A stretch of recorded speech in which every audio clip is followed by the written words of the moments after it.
मिल्कीपुर में एक तरफ समाजवादी पार्टी पीडीए नारे के साथ माननीय अखिलेश यादव जी के चेहरे पर चुनाव लड़ रही है, वहीं चुनाव बीजेपी के साथ साथ हमको आरएसएस से, पुलिस प्रशासन से, वहाँ के लोकल प्रशासन डीएम और एसडीएम से, ये सब भारतीय जनता पार्टी के एजेंट के रूप में, कार्यकर्ता के रूप में काम कर रहे हैं। बीजेपी चाहती है कि मिल्कीपुर को कुंदरकी बना दिया जाए।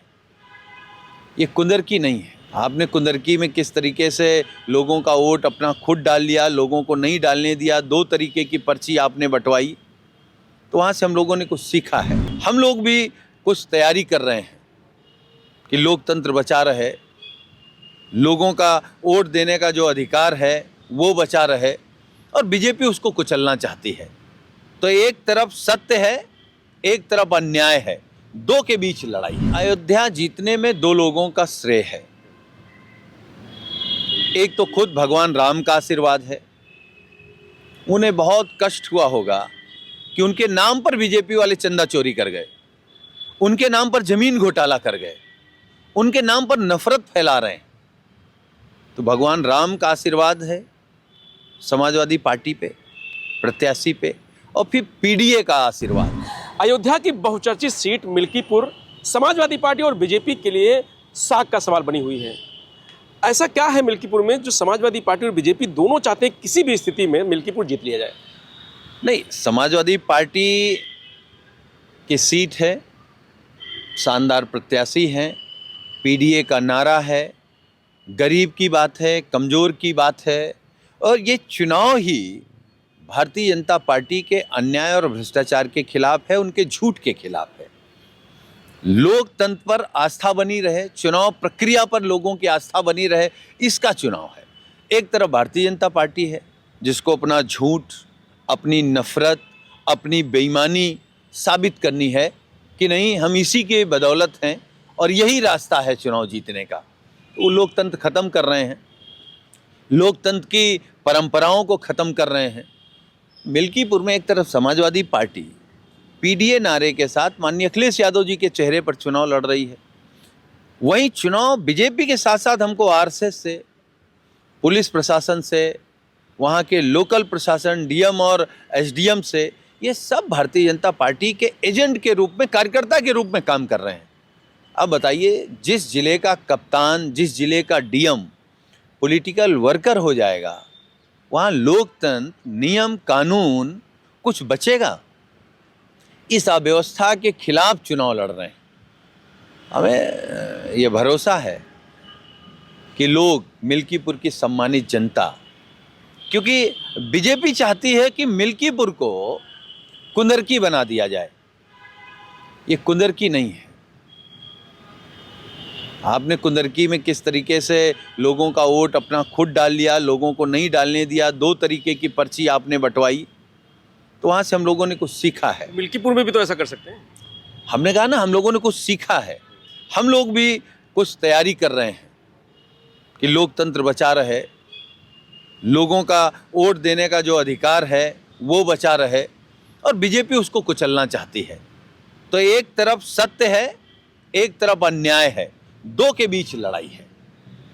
तो हम लोग अन्याय को हराने के लिए, झूठ को हराने के लिए, फरेब को हराने के लिए, भ्रष्टाचार को हराने के लिए हम लोग मिल्कीपुर का चुनाव लड़ रहे हैं। क्या सरकार के सामने आसान है चुनाव लड़ना मिल्कीपुर? जैसे कह रहे हैं कि आप, सरकार लड़ रही है, प्रशासन लड़ रहा है, तो ऐसे में विपक्ष के लिए कितना आसान?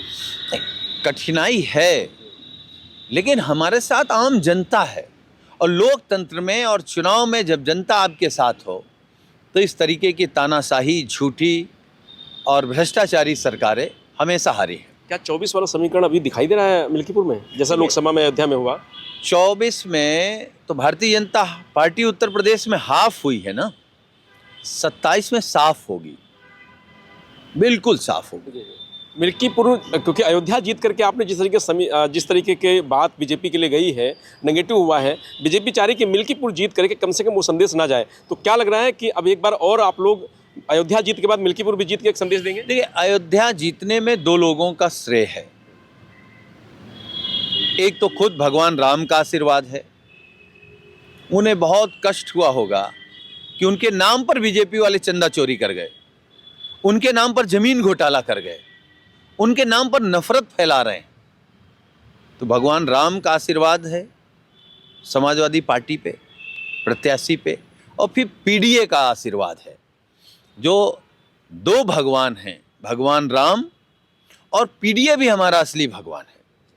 तो दोनों भगवानों का आशीर्वाद समाजवादी पार्टी पे है और दोनों भगवानों की कृपा से हम लोग फिर एक बार भारतीय जनता पार्टी को हराएंगे। तो विकास की बात जो योगी जी कर रहे हैं और अयोध्या में जो कह रहे हैं कि चमाचम सब कुछ हो गया है, वो कहीं नहीं काम आएगा। नहीं, कौन विकास? अरे विकास किए होते तो आपको झूठ बोलना पड़ता। आप काम किए होते तो काम की बात करते, फिर क्यों हिंदू मुसलमान की बात करते? अगर आप काम किए होते तो बड़े बड़े अपराधियों को अपने साथ लेकर के चुनाव में लगाना पड़ता आपको। आप जीरो टॉलरेंस की बात कर रहे हैं और अपराधियों की पीठ थपथपा रहे हैं टेंट में कि चलो बहादुर आपके भरोसे। तो अपराधियों से चुनाव लड़ रहे हैं, पुलिस से चुनाव लड़ रहे हैं, प्रशासन से चुनाव लड़ रहे हैं। अरे आप लड़ते अपने काम पे के दम पे, तो काम है नहीं तो दम कहाँ? इसलिए हम लोग ये भरोसा कर रहे हैं कि चुनाव आयोग निष्पक्ष चुनाव कराने में भगवान चुनाव आयोग को भी सद्बुद्धि देगा और वो निष्पक्ष चुनाव कराएगा। लेकिन हम लोग इस तैयारी में भी हैं कि बीजेपी बेईमानी करेगी तब भी कैसे जीतना है। कैसे जीतेंगे? योगी जी कह रहे हैं कि इस प्रत्याशी को लेकर के कि एक प्रत्याशी जो है वो परिवारवाद से आया, दूसरा प्रत्याशी कार्यकर्ता बीजेपी ने उतारा है, तो इसको किस तरीके से आप लोग वहाँ सामना कर रहे हैं? नहीं, देखिए, परिवारवाद की पूरी परिभाषा माननीय योगी आदित्यनाथ जी नहीं बताते। अगर जिस दिन पूरी परिभाषा बताएंगे तो उनको बताना पड़ेगा कि वो महंत भी और मठाधीश भी परिवारवाद के चक्कर में है। राजनीति छोड़िए, मतलब मंदिर के पीठ पर भी कौन बैठेगा? अपना खुद का परिवारवाद उनको नहीं दिख रहा है, दूसरों का परिवारवाद दिख रहा है, क्योंकि वो दलित है। आदरणीय अवधेश प्रसाद जी ने भाजपा हराई है, मिल्कीपुर उनका बेटा जीतेगा, इसलिए उनको परिवारवाद दिख रहा है। बीजेपी में उनको परिवारवाद कहीं नहीं। जैसा तो बहुत बीजेपी का मूल कार्यकर्ता है, अपनी मेहनत से यहाँ तक आ गया है, वो परिवारवाद है नहीं। कितने लोग इनकी पार्टी में हैं जो परिवारवाद से निकल कर के आए हैं? खुद योगी जी परिवारवाद से निकल कर के आए हैं। तो अगर ये लोग परिवारवाद की बात ना ही करें, काम की बात करें, सिद्धांत की बात करें और जिन मुद्दों पर सरकार बनाई थी उन पर कितना काम किया है, इस पर बात कर लें कभी। क्या पीडीए के जो आपका फार्मूला है, क्योंकि बीजेपी ने उसी फार्मूले पर चल करके इस बार टिकट दिया है, पासवान को टिकट उन्होंने भी दे दिया है। पीडीए हमारा फार्मूला नहीं है, पीडीए हमारा भगवान है। और उसी पीडीए ने भाजपा को हाफ किया था, वही पीडीए भाजपा को साफ करेगा। पीडीए से सामंती सोच के लोग डरे हुए हैं, उनको लग रहा है कि उनका झूठ नफरत खत्म होने वाला है। पीडीए उनको हराएगा और फिर भ्रष्टाचार की जांच होगी, पीडीए ही सबको जेल पहुंचाएगा। मुलायम सिंह यादव जी की एक मूर्ति कुंभ में लगी, तो बीजेपी वालों को इतना क्यों बुरा लग रहा है? एक खाली वहाँ पर एक मूर्ति स्थापित की गई है।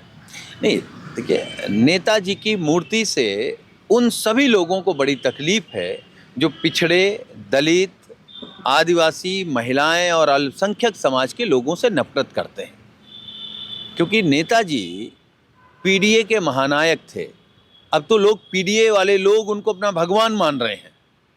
तो स्वाभाविक है जो पीडीए की बात करेगा, जो पीडीए का पुरोधा होगा, पीडीए का महानायक होगा, उसके नाम से, उनके काम से, उनकी मूर्ति से, वो सामंती सोच के लोग, जो लोग नहीं चाहते थे कि इस देश में आज़ादी के बाद संविधान लागू हो, जो मनुस्मृति लागू करना चाहते थे, उनके सीने में सांप लौटता है, पेट में दर्द होता है, लेकिन पीडीए उनका सब इलाज करेगा। अखिलेश जी अगर स्नान करने जाते हैं तो तकलीफ होती है, नहीं जाते हैं तो तकलीफ होती है। दरअसल वो जानते हैं कि अखिलेश जी उनको गद्दी से हटाएंगे, कि उनके जाने पर भी तकलीफ है, न जाने पर भी तकलीफ है। तो स्वाभाविक है चोरों को सिपाही से डर लगता है। मिल्कीपुर जीत करके एक बार फिर संदेश अयोध्या वाला जाएगा पूरे देश में। पूरे पीडीए ने मन बना लिया है कि 24 में हाफ किया है, 27 में साफ करेंगे। वहाँ की जनता भी जान गई है कि अगर बेईमानी बीजेपी नहीं करेगी तो नहीं जीतेगी। जनता भी कह रही है यही बात। देखिए यही बात आ गई ना कि अगर जनता ये मान रही है कि बीजेपी बेईमानी नहीं करेगी तो नहीं जीतेगी, इसका मतलब बीजेपी बेईमानी करके जीतती है। अब जनता ने मन बना लिया है कि कितनी भी बेईमानी करो, हम बेईमानी करने के बावजूद नहीं जीतने देंगे। तो ये थे सुनील सिंह यादव जी, जिनका साफ तौर से कहना है कि अगर मिल्कीपुर में बीजेपी बेईमानी नहीं करती है तो समाजवादी पार्टी अच्छे मतों से वहाँ जीत दर्ज करेगी। रंजीत यादव, लोकमत हिंदी, लखनऊ।